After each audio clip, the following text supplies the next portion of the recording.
Halo teman-teman, Eh, kembali lagi ya. Di sini kita mau melanjutin materi yang ketiga, yaitu tentang NAT.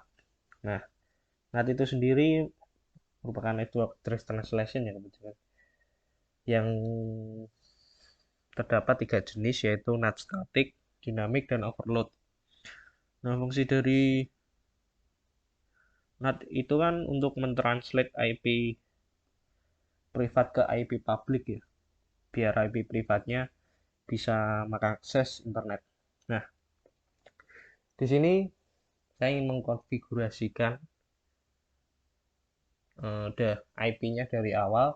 Mungkin teman-teman yang sebelumnya udah mengambil RSNA 1, 2, 3 udah paham, boleh dicepetin di apa ya, proses konfigurasi NAT-nya nggak apa-apa, tapi ini kan ada beberapa teman-teman yang belum mengambil RSNA 1 maupun 2, mungkin ada yang belum paham, jadi akan saya konfigurasikan dari awal, dan mungkin videonya dibagi di materi NAT ini dibagi jadi dua biar nggak terlalu panjang mungkin ya nanti ya. Nanti coba kita lihat. Oke, di sini kita mulai. Tapi sebelum itu aku bakal jelasin nanti untuk serialnya di serial 010 ini akan dikasih IP publik. Alokasinya yaitu 1 dan 2. Jadi satu di router 1, duanya di router 2. Nah, dan untuk jaringan lokalnya ini nanti pakai yang 192.168.1.0/24. Oke, kita mulai langsung aja. Masuk ke CLI, ke router 1 dulu. Enable, configure terminal.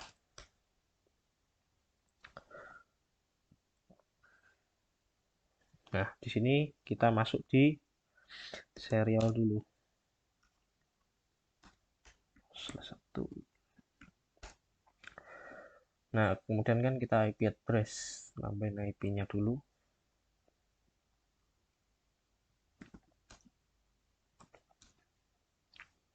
114.5. Jadi ini contoh IP publiknya ya,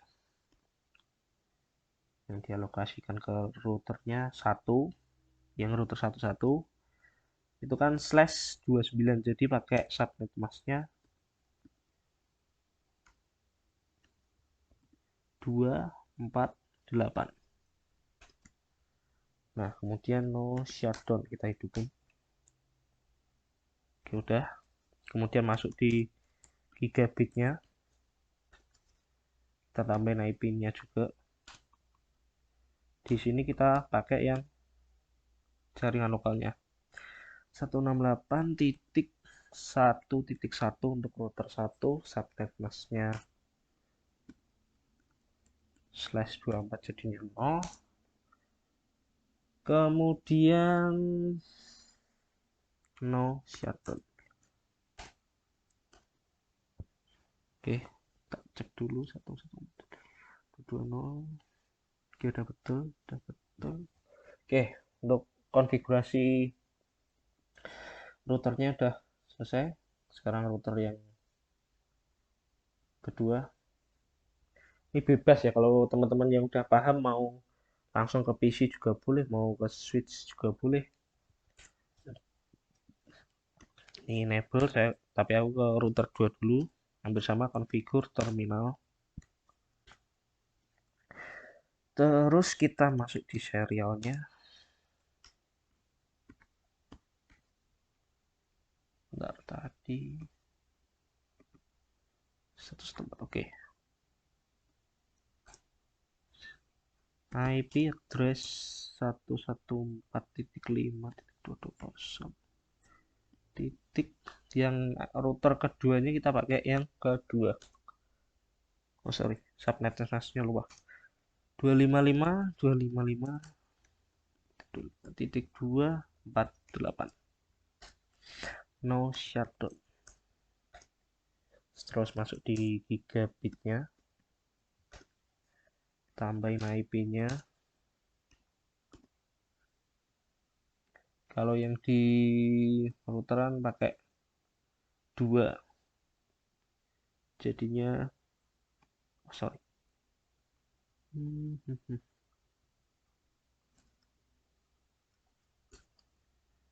in g0/0. Oke, IP address kita pakai yang gigabit itu 192.168.2.1 untuk routernya. Subnet masknya tik kosong, no shutdown. Oke, udah. Konfigurasinya kita cek dulu. 29 udah betul. 29.24 oke. Sekarang ke server dulu boleh.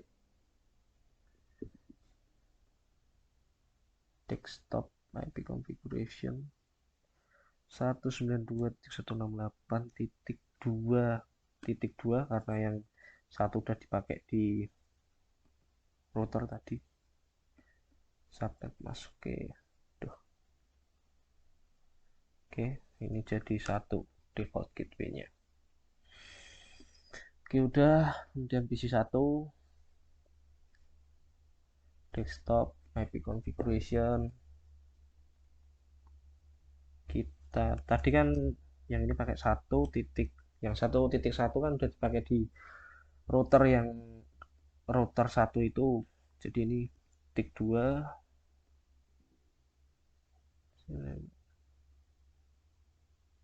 Oh, sorry. Tik 1.1. Oke, dah. Oh iya, lupa. 1.2. Oke, dah. Yang ini kita pakai 1.1 default gateway. Oke.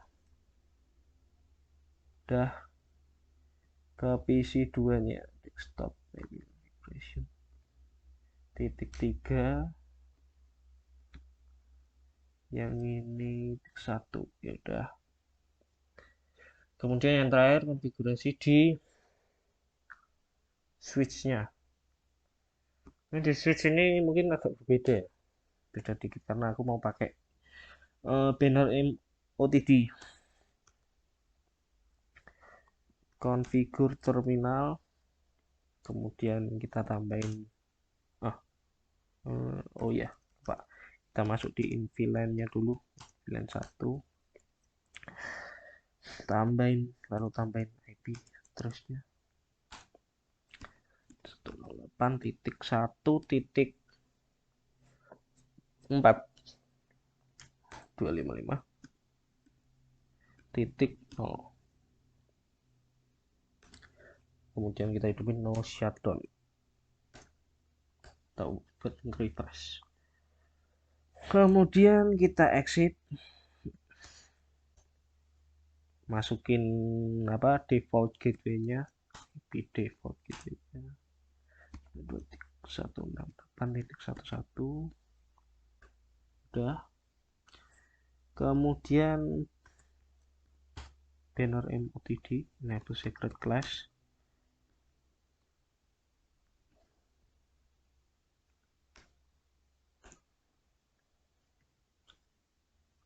kemudian banner, mungkin teman-teman salah satu udah tahu ini apa.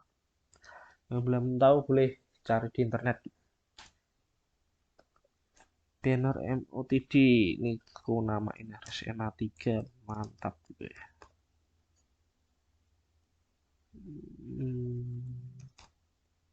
Oke. Kemudian jangan lupa lem VT05. Oh sorry, kurang spasi. Oke. Passwordnya Cisco terakhir logging sinkronus. Oke, udah konfigurasinya udah selesai. Sekarang kita masuk ke NAT static itu sendiri. Kita masuk ke router 1, kita exit dulu ya, keluar dari gigabit tadi. Oke, udah. Nah, pertama-tama yang kita bikin di NAT itu NAT static, kita bikin akses listnya dulu. Jadi semua IP jaringan lokalnya itu kita di permit dulu. Jadi kita bikin akses listnya, kode programnya akses list 1 permit 192. Ini IP jaringan lokalnya 168.1.0,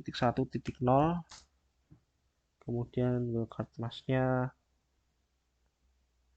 255. Oke, udah. Nggak cek akses list 1 permit.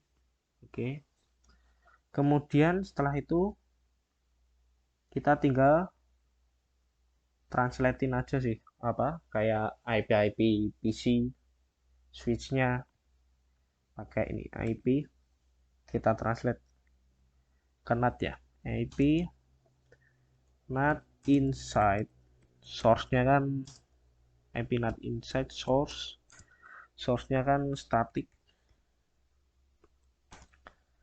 IP lokalnya dulu 192.8 titik. Ini ke untuk PC satunya dulu ya. PC 1 itu kan titik 2, kemudian dia lokasikan ke IP-nya berarti 114.5 IP publiknya, titik 220 titik. Yang 12 kan tadi udah dipakai untuk router 1 dan 2, jadi kita pakai yang 3 ya kan. Setelah itu kita enter. Nah, ini tinggal kita ganti-ganti aja sih. Yang ini kan 2 terus 3, 3-nya kan PC kedua, yang ini jadi 4. Kemudian yang terakhir kan switchnya jangan lupa 4. IP switchnya jadi 5. Nah, jika udah, kita masuk ke routernya. Jadi routernya itu jangan lupa dikasih NAT juga. Jadi in serial 1 serialnya. Nah, ini oke, terus kita kasih IP NAT outside. Nah, IP NAT outside ini kan apa? Buat nerjemahin dari privat ke public. Setelah itu kita masuk di gigabitnya juga. Kalau gigabit IP NAT inside. Nah, yang ini kebalikannya, nerjemahin dari public ke privat. Kalau yang tadi privat ke public, yang ini public ke privat. IP NAT inside, oke. Setelah itu kita exit.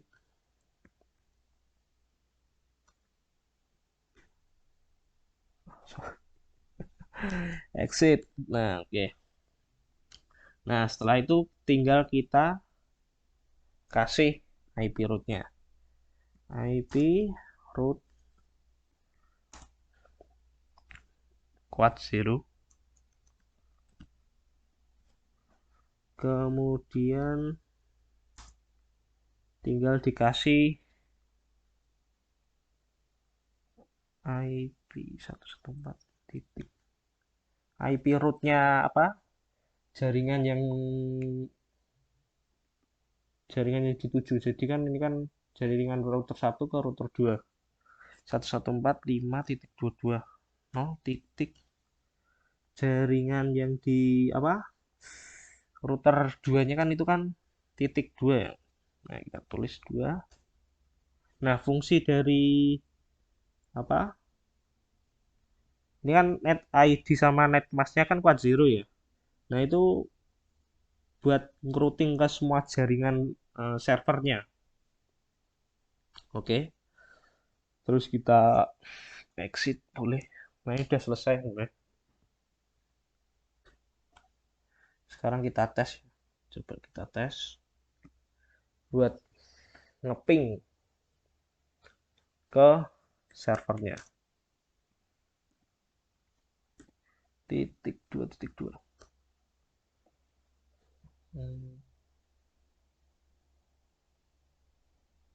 Oke, berhasil ya. Berhasil ngeping ke servernya walaupun RTO. Ini ping 192.168.2.2. Nah, jika berhasil, sekarang kita coba ngeping dari servernya, tapi pakai IP privatnya. Pasti nggak bisa. Ping 192.168.1 PC-nya tadi titik 2 gitu ya. Nah, maka ada tulisan destination host unbreakable. Nggak bisa diakses ya. Tapi coba kita pakai ping pakai IP publiknya tadi yang sudah dialokasikan tadi 114.5.220.3. Sorry, koma. Oke, bisa ya. Ke PC ini PC 1, kemudian PC 2.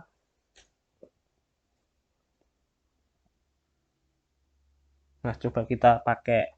Tadi kan udah buat banner MOTD ya, kita panggil pakai nge-remote pakai telnet. IP dari switch-nya itu kan 114.5.220.5. Oke, bisa ya. Passwordnya Cisco, enable, password lagi class. Oke, bisa ya. Oke, bisa. Oke, di sini kita lanjut ke part 2-nya yang dinamik sama overload. Nah, mungkin yang dinamik sama overload nanti langsung aja, nggak dari konfigurasi awal, karena konfigurasinya itu hampir sama, mirip-mirip kayak gitu, bagi yang belum paham. Jadi, kalau masih belum paham ya tentang konfigurasi awal ya, putar video ini lagi sih. Terima kasih. Kita lanjut ke materi dinamik sama overload.